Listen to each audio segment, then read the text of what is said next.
अरे सुझा तो न बा राहुल भैया केकरा से दिल के बात दर्द की दर्द दिलवा के पूछहु अरे सुझा तो न बा प्यार का होला उनका बुझा तो न बा भैया अच्छा तब मैंने बजा गई वीडियो को आओ ठीक आओ हां ठीक बा दर्द दिलवा के पूछहु सुझा तो न बा दर्द दिलवा के पूछहु सुझा तो न बा प्यार का होला उनका बुझा तो न बा प्यार का होला उनका बुझा तो न बा दर्द दिलवा के पूछहु सुझा तो न बा दर्द दिलवा के पूछहु सुझा तो न बा प्यार का होला उनका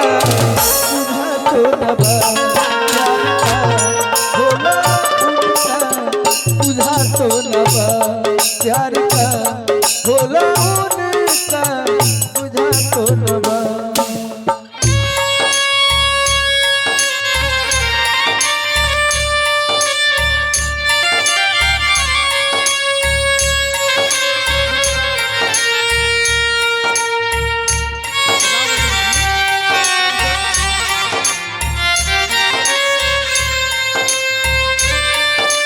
राहुल भाई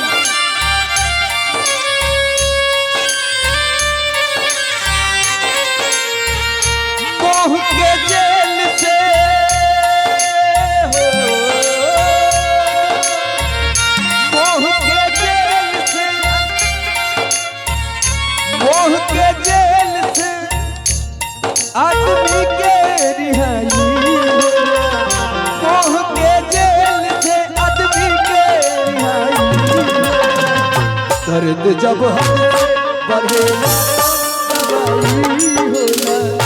दर्द जब हमसे बढ़ेला दवाई होला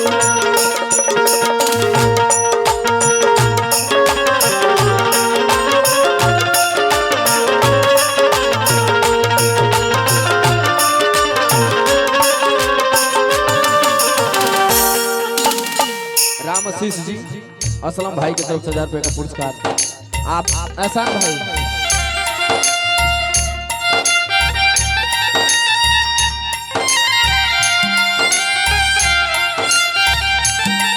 असलम भाई राम आशीष भाई ना नाचो मत बिगड़ जाइए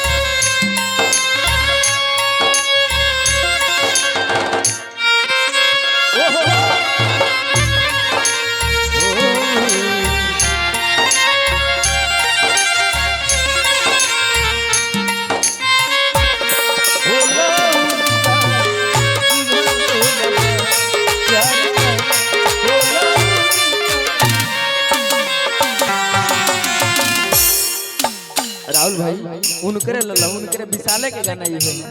आंध्र नहीं अपने की दोस्त कि दिलवा में सपना हो गोरिया रे कि दिलवा में सपना कि दिलवा में सपना प्यार काहे हो प्यार कौन चीज है प्यार काहे होला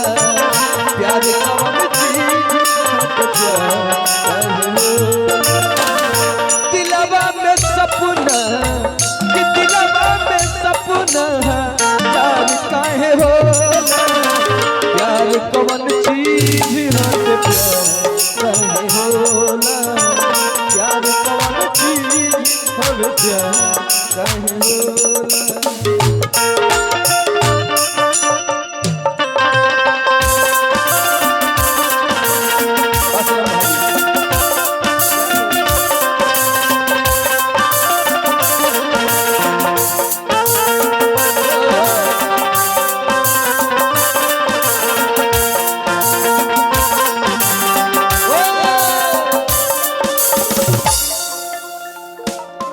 राधा राधा तनी 1 मिनट राधा राधा